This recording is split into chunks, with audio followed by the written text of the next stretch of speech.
बिंदु बहुत सरल है। आदर्श राजा वो है जिसके तन, मन और आत्मा तीनों दृढ़ हो। तीनों दृढ़ क्यों? यदि राजा तन से दुर्बल हुआ तो ना संभाल पाएगा अपनी सेना को, ना सीमाओं को। और यदि उसका निर्बल और अस्थिर हुआ मन, तो पराजित होता रहेगा वो अपनी ही चिंताओं से। और उसकी आत्मा निर्बल हुई तो कैसे सबल करेगा वो अपनी निर्बल प्रजा को। देखो वत्स,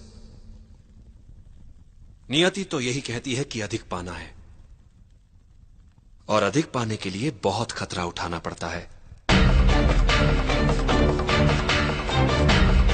कुछ लोग खतरा नहीं उठाते, जीवन जैसे चल रहा है बस जीते चले जाते हैं। पर जो प्रगति करना चाहते हैं, ऊपर उठना चाहते हैं, जो कुछ उनके पास है उसे दांव पर लगाने से नहीं डरते। संभावना है कि हार जाएं वे, कुछ ना कर पाए वे, पर ये जो कुछ कर दिखाने का प्रयास है, यही उन्हें औरों से अलग बनाता है। भले ही वे हार जाएं, पर यह संतोष उनसे कौन छीन सकता है कि उन्होंने कुछ अच्छा कर दिखाने का प्रयास तो किया। वैसे मैं इस चुनौती का निर्णय करता हूं, इसलिए तुम्हें इसमें बेईमानी का कोई भय नहीं होना चाहिए।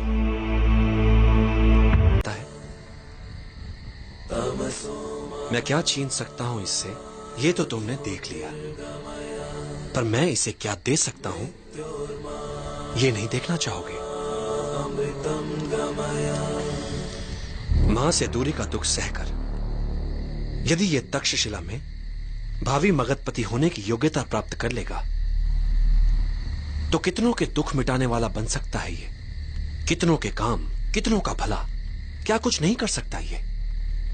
और फिर अखंड भारत का सम्राट बन गया तो अपने साथ साथ अपनी मां का नाम भी इतिहास में अमर कर देगा। ये सुख भला मिल सकता है हर किसी को? नहीं, पर समय से पहले व्यर्थ काल्पनिक सोच मूर्खता होती है वत्स।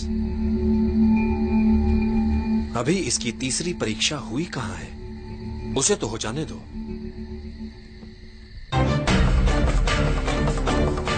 गुरुदेव, पता नहीं क्यों मेरा मन कहता है कि ये बालक अवश्य जीतेगा। जब स्वतंत्रता के लिए आत्मा को बेचने का प्रश्न सामने आएगा, तब ये क्या करता है, देखते हैं। जोश अच्छा है वत्स, किंतु स्मरण रहे, बड़े बड़े योद्धा मात खा जाते हैं जब वो जोश में होश खो बैठते हैं। युद्ध का पहला नियम है अपना युद्ध चुनना सीखो। कब, कहां और किससे। युद्ध नीति कहती है कि वार सदैव अवसर देखकर ही करो। मुक्ति तो शीघ्र ही मिलेगी चंद्रगुप्त, किंतु ध्यान रहे, एकाग्रता बनी रहे। कठिन पथ पर चलने पर कई बार धैर्य टूट जाता है, हृदय विचलित होने लगता है, और कई बार तुम स्वयं से प्रश्न पूछ बैठोगे, पर तुम्हारा ध्यान सदैव लक्ष्य पर बना रहे, फिर वो चाहे तुमसे कितना ही दूर क्यों ना हो? मुझे ध्वनि भेदन सिखा सके। एक मार्ग है। जो कुछ भी तुम सीखो, इतना मन लगाकर सीखो कि आधी धीरा तुमसे प्रभावित हो जाए, जिससे संभावना बन सकती है उनके शपथ तोड़कर तुम्हें सिखाने की।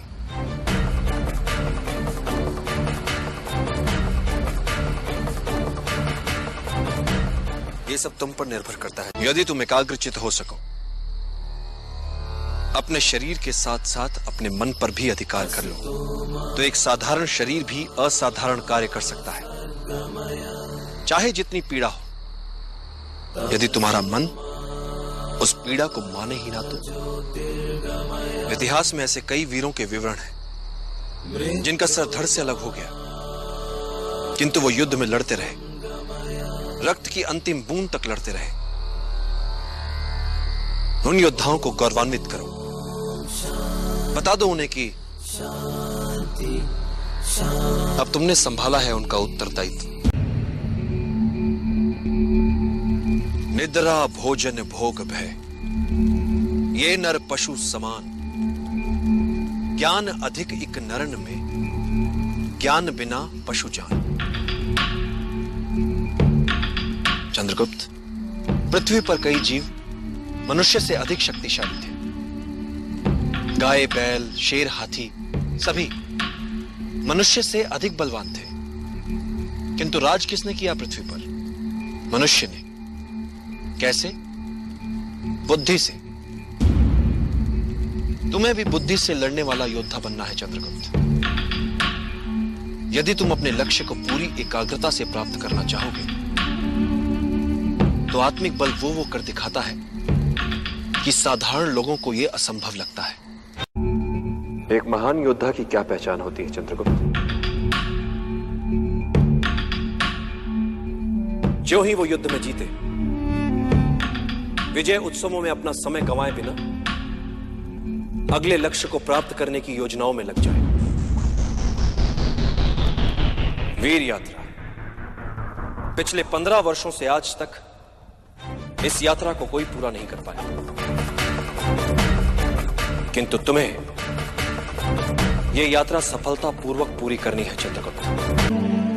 इनमें और तुम्हारे कवच में क्या अंतर है?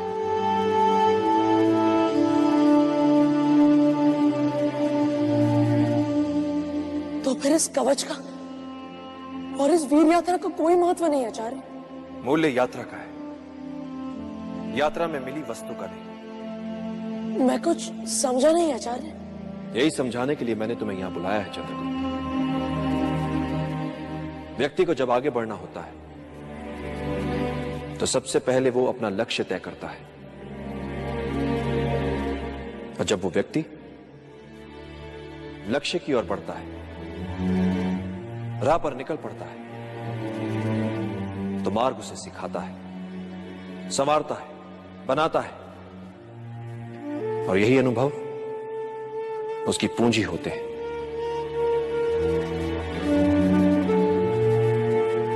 मार्ग पर चलकर लक्ष्य तक पहुंचा जाता है, और मिलने वाली वस्तु मात्र सांकेतिक उपलब्धि होती है चंद्रगुप्त। वास्तविक उपलब्धि होती है मार्ग में मिली सीख। राह में आई हर अड़चन को सुलझाते सुलझाते जो वो हो जाता है, वो यात्रा से पहले वाले व्यक्ति से बड़ा व्यक्ति होता है। इसलिए जितनी दुर्गम होगी यात्रा, उतना ही निखरेगा व्यक्ति। जैसे विजय यात्रा पर जाने से पहले तुम घबरा रहे थे, तुम्हारे भीतर झिझक थी, तुम्हें नहीं लगता था कि तुम दल का नेतृत्व कर पाओगे, तुम्हें यह भी नहीं लगता था कि तुम हर बाधा को पार कर पाओगे, किंतु तुमने ये सब किया, और जो किया उस उपलब्धि का प्रतीक है ये कवच। किंतु क्या ये कवच तुम्हें अजय बनाएगा? नहीं चंद्रगुप्त, ये कवच एक वस्तु मात्र है। महत्वपूर्ण है इस कवच के पीछे छुपा विश्वास। इस विजय यात्रा से मिला तुम्हारे व्यक्तित्व को निखार, यही बनाएगा तुम्हें अजय।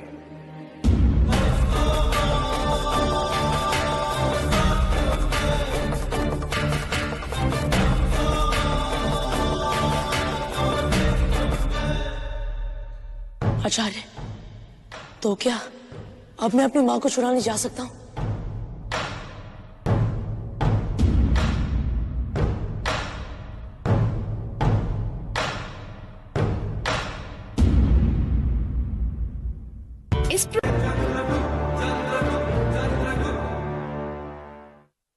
यह कवच एक वस्तु मात्र है। महत्वपूर्ण है इस कवच के पीछे छुपा विश्वास। इस विजय यात्रा से मिला तुम्हारे व्यक्तित्व को निखार। यही बनाएगा तुम्हें अजय।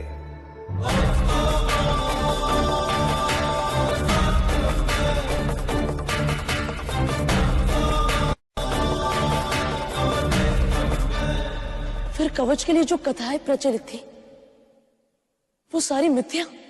किनकी थी वो कथाएं? उन महान योद्धाओं की,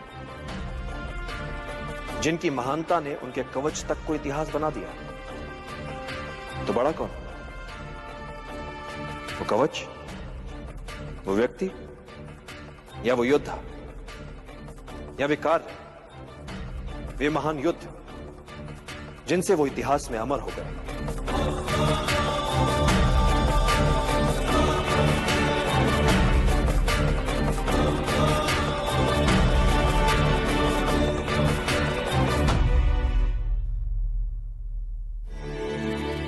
वो व्यक्ति, वो योद्धा, वो लिख चुके हैं अपना इतिहास।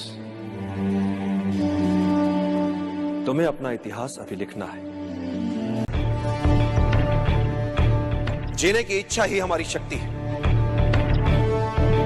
जब जीने की सच्ची चाह मन में हो, तब मृत्यु को कठिन ही नहीं, असंभव मानो। मात्र जीवन, जीवन और हर मूल्य पर जीवन। यदि मन में इसके अतिरिक्त कुछ ना हो, तो दुर्बल से दुर्बल व्यक्ति भी साहसी बन सकता है। तुम ये कह सकते हो कि यह लड़ाई तुम्हारी नहीं है। कौन सी लड़ाई लड़ सकते? अपनी या उनकी जिन्हें तुमसे अपेक्षा है, जो निर्बल है? चंद्रगुप्त, जब व्यक्ति के समक्ष दोराहा आता है, जब एक मार्ग चुनना होता है, तब उसका चुनाव दर्शाता है कि वो क्या है, कैसा है। छोटा है, बड़ा, अपने लिए सोचने वाला है या अपने से परे औरों के लिए सोचता है। तुम्हारे मन और तुम्हारी आत्मा के चुनाव का है। निर्णय कर कि तुम अपनी मन की सुनोगे या अपनी अंतरात्मा। वैसे भी चंद्रगुप्त, जीवन में जब भी कोई निर्णय एक बार कर लो, तो पलट कर मत देखो, क्योंकि पलट पलट कर पीछे देखने वाले इतिहास नहीं बनाते। इन सभी गांव वालों के प्राण जा सकते थे। असफलता से सीखना आवश्यक होता है चंद्रगुप्त।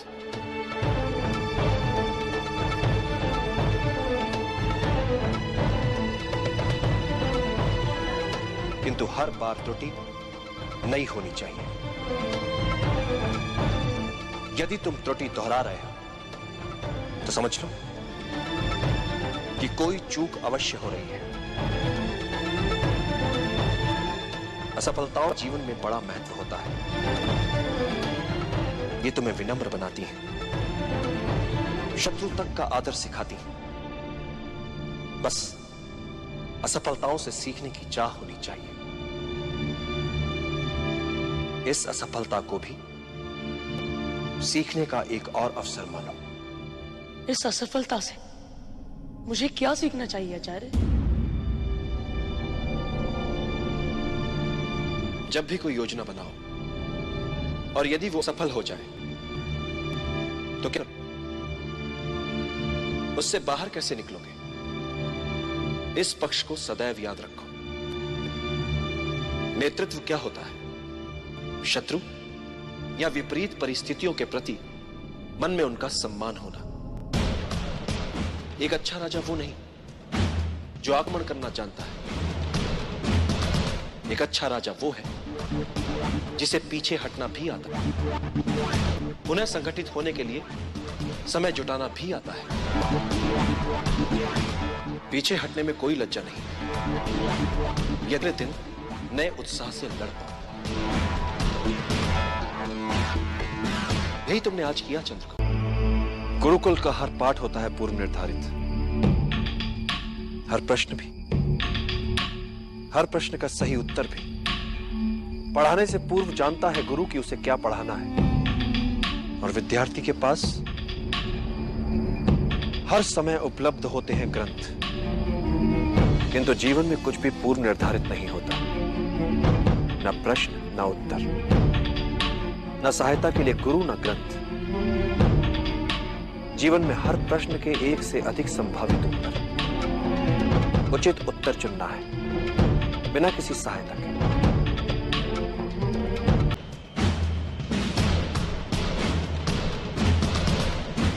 जब तुम्हारे समक्ष एक से अधिक विकल्प और निर्णय लेना कठिन हो रहा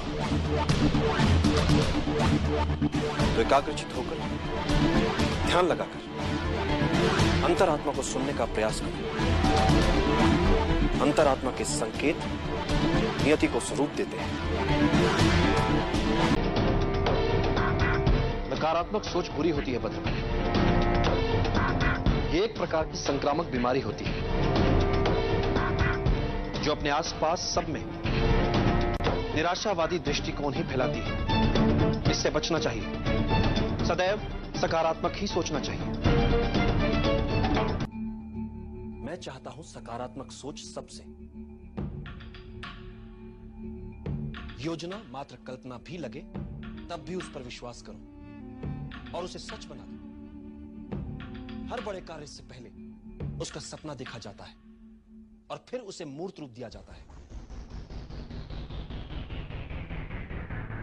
मात्र इच्छा शक्ति, बस यही एक मूल मंत्र है हर सफलता के पीछे। इच्छा करो, दृढ़ता से चाहो और फिर उसके लिए मर मिटो। विजय सदा तुम्हारा वरण करेगी।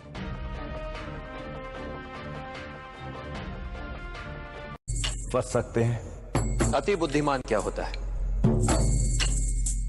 सामान्य बुद्धि चातुर्य से कुछ अधिक। संकट में बुद्धिमान नहीं, वो बचेगा जिसमें अनुकूलन की क्षमता अधिक हो, जिसने स्वयं को परिस्थितियों के अनुरूप ढाल लिया हो, वही संकट से बच पाएगा। और यही सार्वभौमिक नियम है।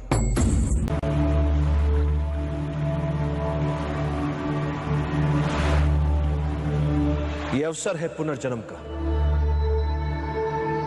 देश के हित में क्षात्र धर्म से मर मिटने का अवसर है ये, फिर जीने का अवसर है ये। गौरव जो मिट चुका है देश का, उसे पुनः पाने का अवसर है ये। मातृभूमि को नमन कर सके इस लायक बनने का अवसर है ये। एक नए नव निर्माण का अवसर है।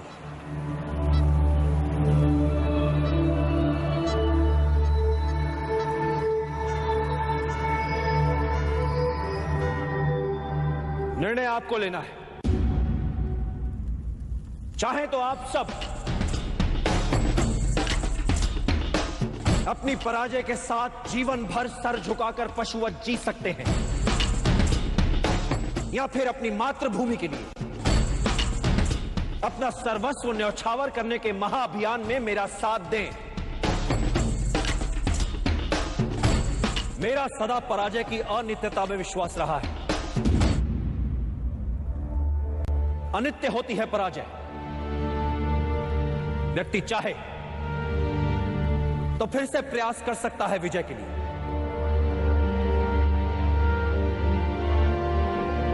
जब वो मन से पराजय को स्वीकार करता है तब वो होता है पराजित। कई बार मन से पराजय को स्वीकार करने वालों को, हार से हताश होने वालों को इस बात का पता ही नहीं होता कि जब उन्होंने साहस छोड़ा तब वो विजय के कितने निकट थे। हर पराजय विजय यात्रा के मार्ग में आने वाली एक अनुभव मात्र होती है। ऐसा अनुभव जो हमें कुछ और सिखाता है, हमारी कमियां हमें बताता है, हमें विजय के और निकट ले जाता है। इसलिए यवनों से मिली पराजय को भुला दीजिए। आइए मिलकर एक बार फिर हम सब एक और प्रयास करते हैं। मिलकर किया हुआ प्रयास कभी व्यर्थ नहीं जाता। मिलकर आज हम अपने देश का एक नया इतिहास रच सकते हैं, एक नया समाज गढ़ सकते हैं, नियति के लिखे तक को बदल सकते हैं। आज हमारे समक्ष जो अवसर है,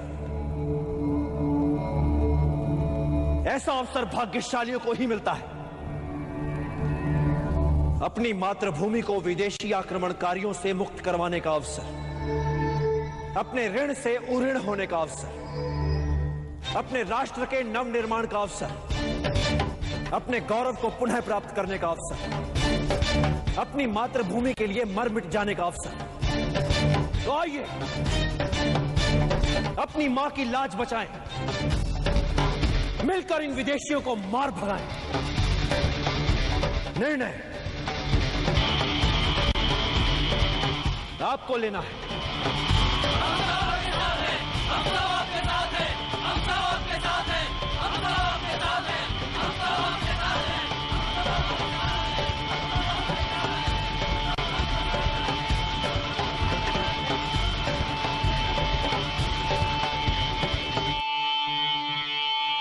योजना में मात्र लक्ष्य निर्धारण महत्वपूर्ण नहीं होता। महत्वपूर्ण होता है वो प्रयास जिससे लक्ष्य प्राप्त किया जाता है। चिंतित ना हो, 99% यही संभावना है कि महाराज पुरु और कैलिस्थनीज दोनों असफल ही होंगे।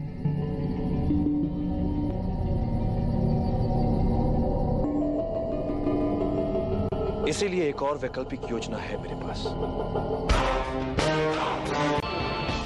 क्रोध के उन्माद में नहीं होता है समस्या का निदान, किंतु शांत चित्त हर समस्या का हल ढूंढ सकता है। एक बात सदैव स्मरण रखना चंद्रगुप्त, कोई भी नियति जनित समस्या मानवीय क्षमताओं से बड़ी नहीं है।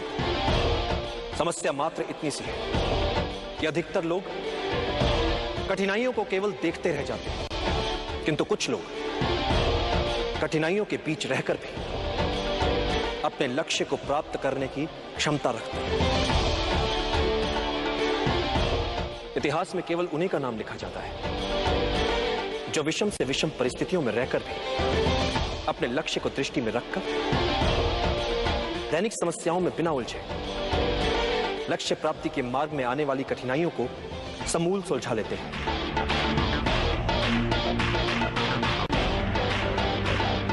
इतिहास साक्षी है चंद्रकांत, महान वही बन पाया है जिसने अपनी कठिनाइयों को आगे बढ़ने का अवसर बना लिया, जिसने अपनी कमियों को निर्बलता नहीं अपनी शक्ति बना लिया। असंभव दिखने वाला निर्णय होता क्या है? एक ऐसा कठिन निर्णय जो लिया जा सकता है। इसलिए चाहे जितना असंभव लगे, निर्णय लो, क्योंकि समस्या को अनिर्णय से खींचोगे तो समस्या तुम्हें खा जाएगी।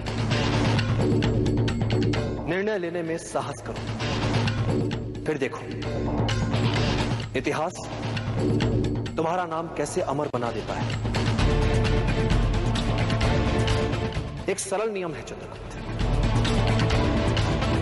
समस्या तुम्हें समाप्त करे उससे पहले समस्या को समाप्त कर दो। जड़ से मिटा दो, ताकि वो अपना सर ही ना उठा, ताकि वो अपना सर ही ना उठा, ताकि वो अपना सर ही ना उठा। सबसे बड़ा शस्त्र मनुष्य की बुद्धि और उसका विवेक होता है। एक बुद्धिमान योद्धा अपने बुद्धि, चातुर्य और विवेक से किसी भी युद्ध में विजयी हो सकता है, फिर परिस्थितियां चाहे कितनी ही विषम क्यों ना हो।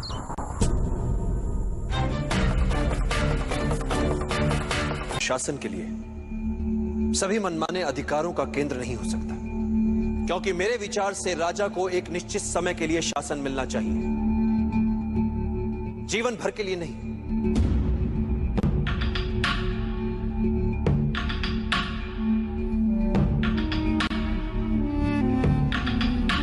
इसलिए एक राजा को अपने लिए, अपने परिवार, अपने वंश की महिमा के लिए या अपने साम्राज्य की मान सम्मान प्रतिष्ठा के लिए समय नहीं गंवाना चाहिए, क्योंकि यदि राजा प्रजा की भलाई के लिए कार्य नहीं कर रहा है, प्रजा के जीवन स्तर के विकास के लिए कार्य नहीं कर रहा है, तो प्रजा के लिए क्या उपयोगिता है उसकी?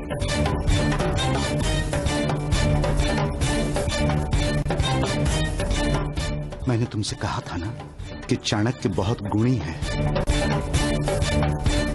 एक राजा का शासन तभी तक तर्कसंगत है जब तक वो प्रजा के हित में है, अन्यथा उसका कोई अर्थ नहीं, कोई औचित्य नहीं।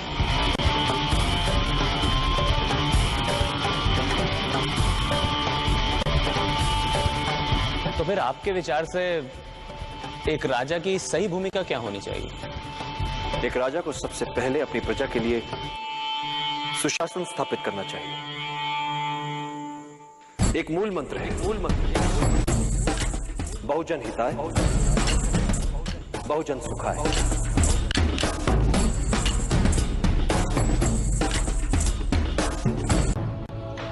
किसी भी योद्धा के लिए युद्ध में सबसे महत्वपूर्ण शस्त्र होता है गति। किसी भी योद्धा के लिए युद्ध में सबसे महत्वपूर्ण शस्त्र होता है गति। शत्रु की शिथिलता का अपनी गति से लाभ उठाओ, अनपेक्षित शैली अपनाओ, उसके असुरक्षित भाग पर आक्रमण करो। आमने सामने के युद्ध में शत्रु की गति को पहले समझो और फिर चौंकाने वाली गति से उसे पराजित कर दो। कुछ महत्वपूर्ण बातें और परिस्थितियों के अनुकूल शीघ्रता से ढल जाओ, यही विजय की कुंजी है। और युद्ध में मृत्यु के लिए सदा तैयार रहो। जिस घड़ी तुम्हें लगे कि अब कोई मार्ग नहीं बचा, उस समय उनका स्मरण करो जिनके लिए तुम जी रहे हो। नहीं पाता, मैं जब भी कोई योजना बनाता हूं तो उसकी सफलता को लेकर संशय मेरे मन में भी रहते हैं। मैं योजना की परिकल्पना को अनुभव और अंतर्दृष्टि के साथ सोचे समझे संभावित संकटों का ध्यान रखते हुए कार्य में लाने का प्रयास करता हूं, किंतु कार्य की सफलता योजना, भाग्य और अंतरात्मा के स्वर के मिले जुले असर से तय होती है। कार्य की सफलता में इन तीनों की बराबर की भूमिका होती है।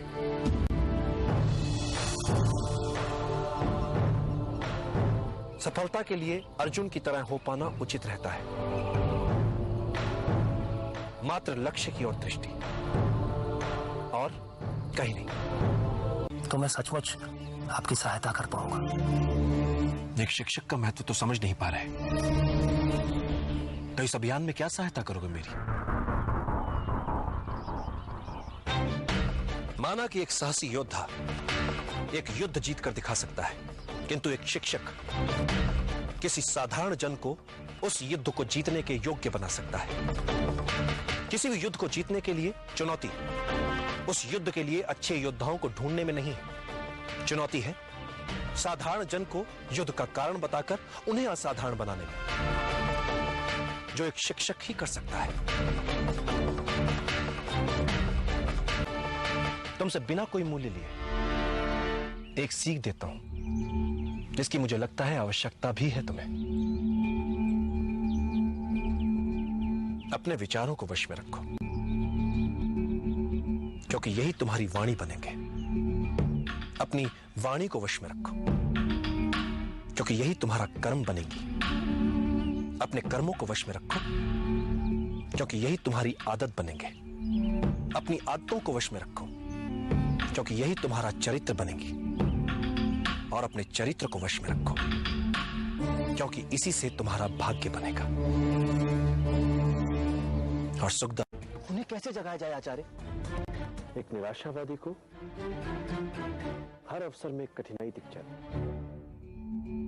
और एक आशावादी को हर कठिनाई में एक अवसर दिख जाता। भाग्य के सभी अवसर हमारी आत्मा में सुषुप्त अवस्था में होते हैं। तुम्हें बस उचित समय की प्रतीक्षा करनी है। मैं किसी युद्ध में उलझना नहीं चाहता, किंतु मगध जैसे साम्राज्य में यदि हम उनसे बिना लड़े अपने आप को बचा नहीं पाए, ऐसे में मगध से सीधे युद्ध के अतिरिक्त हमारे समक्ष और कोई विकल्प नहीं बचता। इस युद्ध का सबसे बड़ा संकट, सबसे बड़ी समस्या है हमारे अंदर बैठा भय, अज्ञात से भय जो अतार्किक है, क्योंकि अज्ञात जैसी बात होती ही नहीं है। बातें मात्र कुछ समय के लिए हमसे छिपी हुई हो सकती हैं, कुछ समय के लिए हो सकता है कि हम उन्हें समझ न पाए, तो इससे भय क्यों पाले मन? ये तो संकेत है इस बात कि चलो शत्रु के सामर्थ्य के बारे में और जानो, और जानो, और जानो। अपने हर संशय, हर दुविधा को एक और रखो चलिए। कभी किसी और के लिए जीने का प्रयास मत करो, किसी और की दृष्टि में अच्छा बनने की चेष्टा मत करो। हम अकेले आए हैं, अकेले ही जाएंगे। जैसे कर्म करेंगे वैसे ही फल पाएंगे। जो बीत गया उसे भूल जाओ, जो कर रहे हो उस पर विश्वास रखो, जो होगा उसकी चिंता छोड़ दो। बस तुम्हें मात्र अपने कर्म करने हैं।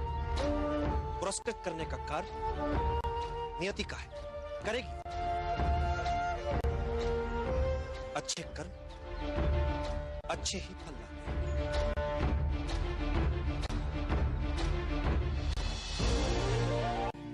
मैं एक गाथा सुनाता हूं तुम्हें।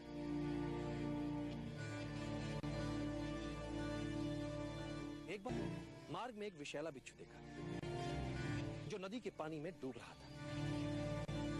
ब्राह्मण उसे बचाने के लिए पानी से बाहर निकाल लेता है। बिच्छू उसे डंक मार देता है। ब्राह्मण को पीड़ा से तड़प उस बिच्छू को छोड़ना पड़ता है, जो पानी में फिर से जाता है। उसे मरता देख ब्राह्मण उसे पानी से बाहर निकाल लेता है। बिच्छू फिर से उसे डंक मार देता है। ब्राह्मण के निकट खड़े शिष्य ने विस्मित होकर उससे पूछा, गुरुवर, आप इतने ज्ञानी हैं, ये जानते हुए कि बिच्छू की प्रवृत्ति डंक मारने की है, आप उससे खेल रहे हैं। ब्राह्मण कहा, मैं उसे मरने से बचा रहा हूं। शिष्य ने फिर कहा, किंतु वो एक बिच्छू है, वो आपको फिर भी डंक ही मारेगा। तब ब्राह्मण ने कहा, यदि वो एक बिच्छू होकर अपनी डंक मारने की प्रवृत्ति नहीं छोड़ सकता, तो मैं एक मानव उसे बचाने की प्रवृत्ति कैसे छोड़ सकता हूं? आचार्य, आचार्य, आप सदैव यूं खुले में साथ साथ पैदल घूमने को इतना महत्व क्यों देते हैं? पृथ्वी, आकाश, वन, मैदान, झील, नदियां, पहाड़ और सागर, ये सब हमारे श्रेष्ठ शिक्षक होते हैं। हमें इनसे पुस्तकों से भी अधिक सीखने को मिलता है। बस हमें सचेत होकर इनके बीच घूमने की आवश्यकता होती है। दूसरे सब जब युद्ध में आकंठ डूबे हो, तब तुम्हारा अपने वातावरण को लेकर ज्ञान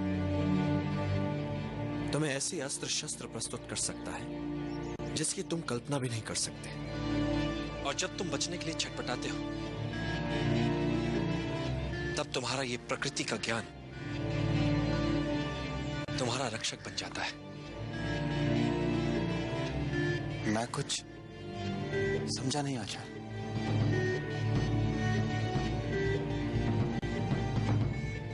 पेड़ों को जानकर हम धैर्य का अर्थ समझते हैं। घास को जानकर हम बने रहने का हट समझ पाते हैं। प्रकृति में हर वस्तु के होने का एक अनूठा कारण होता है। यदि तुम इन सब की विशेषताओं को जानते हो तो तुम सदैव शत्रु से एक हाथ आगे रहते हो।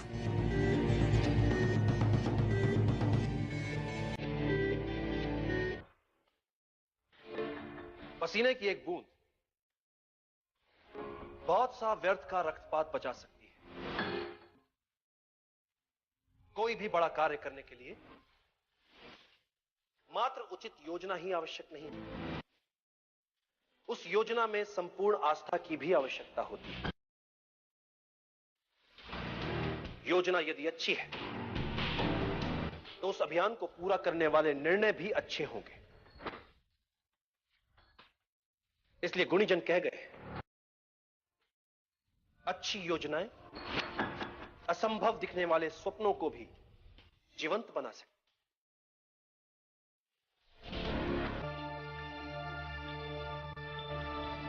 विजय के लिए जीतने की मात्र इच्छा पर्याप्त नहीं होती। विजय के लिए की गई तैयारियां अधिक महत्वपूर्ण होती है। विजय यूं ही कैसे मिल जाएगी? विजयी तो हर कोई होना चाहता है।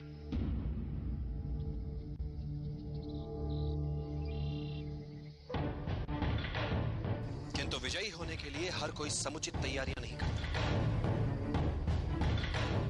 जीतने के लिए की गई तैयारियां जीतने की इच्छा शक्ति को और दृढ़ करती हैं।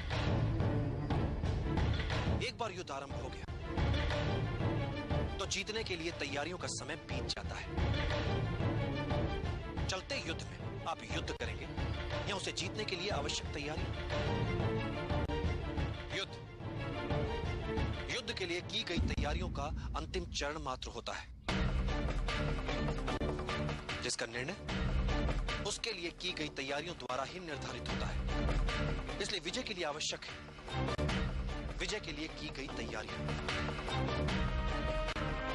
एक बार जीतने के लिए ढंग से तैयारियां कर ली तो फिर विजय निर्विवाद हो जाती है। युद्धों के निर्णय सैनिकों की संख्या से नहीं निकलते।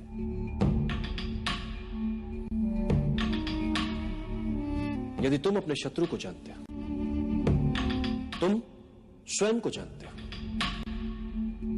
तो तुम्हें 100 युद्धों के परिणामों से भयभीत होने की आवश्यकता नहीं है। किंतु यदि तुम ना तो स्वयं को जानते हो ना ही अपने शत्रु को, तो तुम्हें विजय के साथ पराजय के लिए सदैव तत्पर रहना चाहिए। और यदि तुम स्वयं को भी नहीं जानते, शत्रु को भी नहीं जानते, तो तुम्हें हर युद्ध में पराजय का मुख देखना पड़ेगा।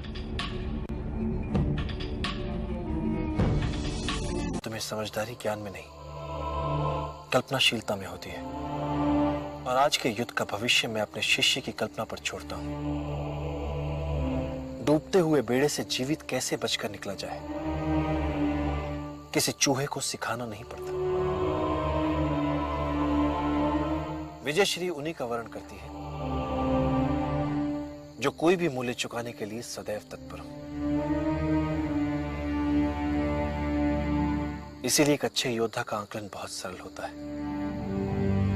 उसे किसी भी विपरीत परिस्थिति में छोड़ दो, वो वहां से विजेता बनकर ही लौटेगा।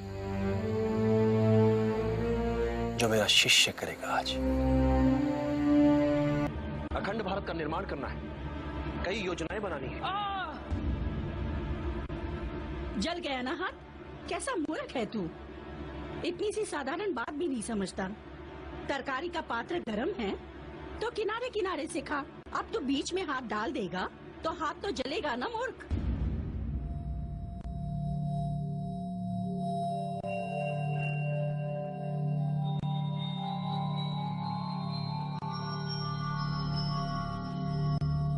साधु, ऐसी व्यवहारिक शिक्षा पुस्तकों से नहीं, एक मां से ही मिल सकती है।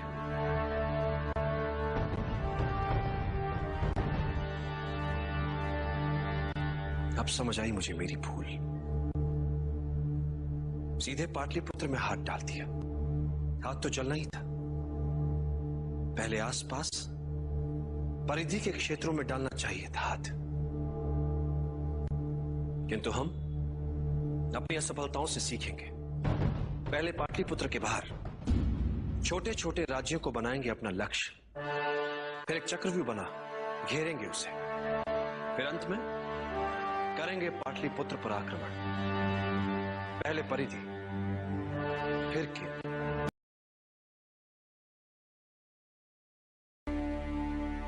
एक राजा को सदैव बुद्धि से शासक और मन से साधारण प्रजा का हितैषी बने रहना चाहिए। राजा वो व्यक्ति होता है जिसे बहुजन के हित में सामाजिक संतुलन बनाए रखने के लिए चुना जाता है।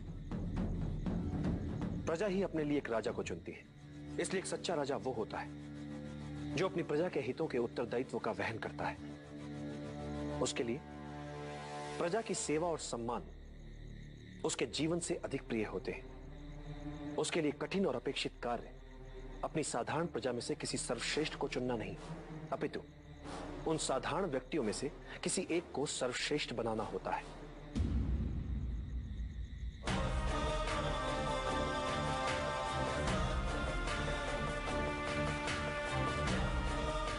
एक राजा के लिए सबसे बड़ी चुनौती होती है पूरे देश को सफलता और समृद्धि के महान लक्ष्य को प्राप्त करने के लिए न केवल उन्हें प्रेरित करे, अपितु प्रजा के लिए ही उन्हें प्राप्त करके भी दिखाए।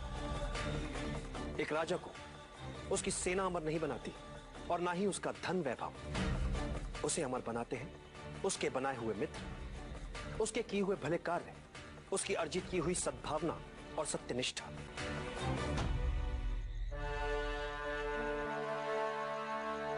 एक योग्य राजा कभी अपने शत्रुओं से नहीं डरता, अपितु शत्रु स्वयं एक राजा से डरते हैं। और एक कुशल राजा वो है जो इसी डर का अपने लाभ के लिए प्रयोग करने में सक्षम होता है।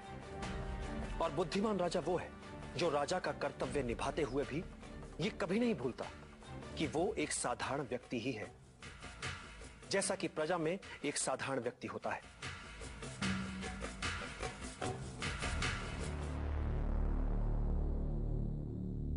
ये व्यवस्था ही है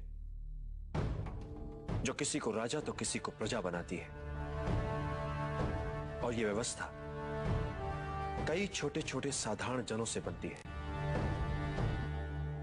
इसलिए राजा जो करे जो सोचे तो साधारण जनों के हित में। प्रजा का विश्वास और समर्थन एक साधारण राजा को असाधारण, शक्तिशाली और लोकप्रिय राजा बनाता है। और जब भी राज सिंहासन पर बैठो, एक बात सदैव याद रखो, जब तक बहुजन हिताय, बहुजन सुखाय वाली नीति पर नहीं चलोगे, सिंहासन पर बने नहीं रह पाओगे। राज सिंहासन की शक्ति लोकहित में छिपी है। अन्याय और भ्रष्टाचार पर टिका राज्य नहीं चल सकता।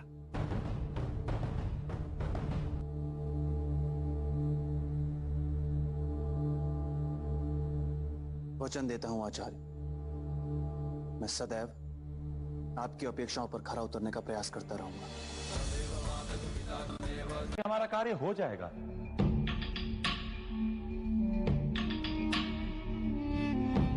हर महान जीत के मूल में होता है लगातार सचेत रहना, हर संभावित समस्या का पहले से आंकलन कर पाना।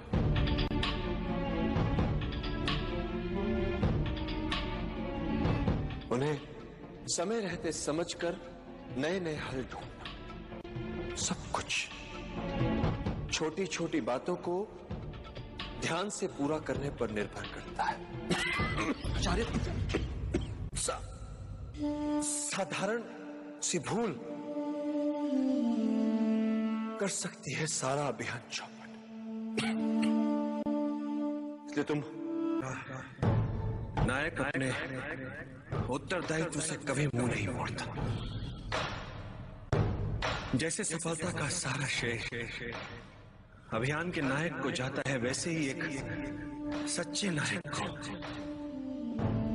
असफलता का सारा श्रेय अपने सर लेकर ये मानना चाहिए कि उससे भूल हुई है, त्रुटियां हुई हैं। जिस नायक में अपनी पराजय स्वीकार करने का साहस नहीं है, उसे नायक कहलाने का कोई अधिकार नहीं।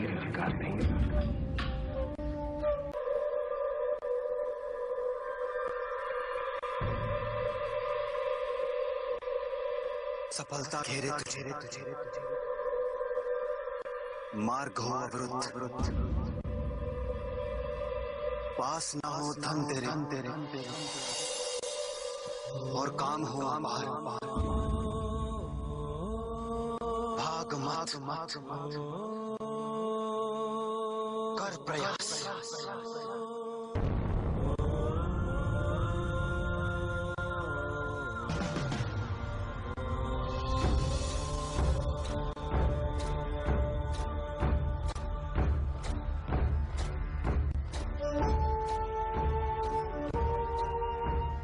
चाहे तू हंस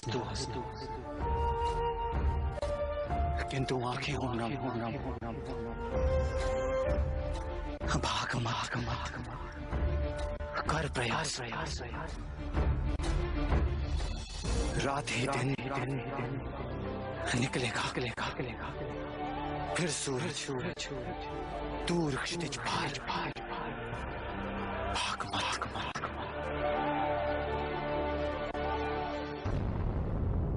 कर प्रयास।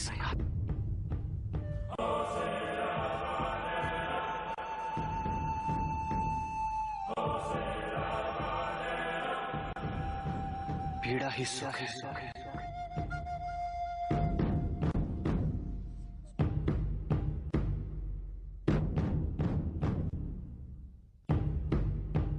विष्णु को पीड़ा ही सुख है।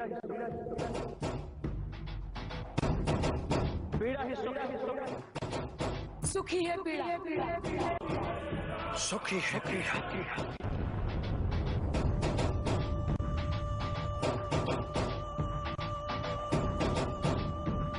हार ही जीत ही है हार। भाग मत कर प्रयास, भाग मत कर प्रयास, भाग मत कर प्रयास, भाग मत कर प्रयास, भाग मत।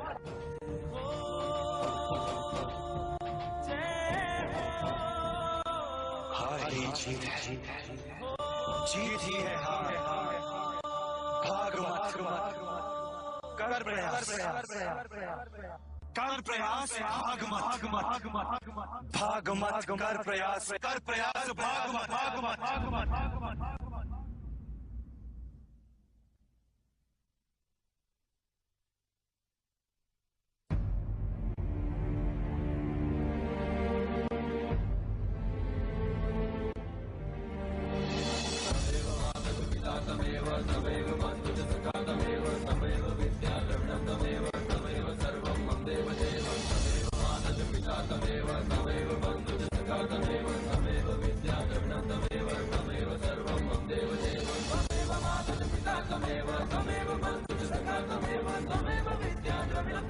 तमेव सर्वं मम देव देव, तमेव माता पिता तमेव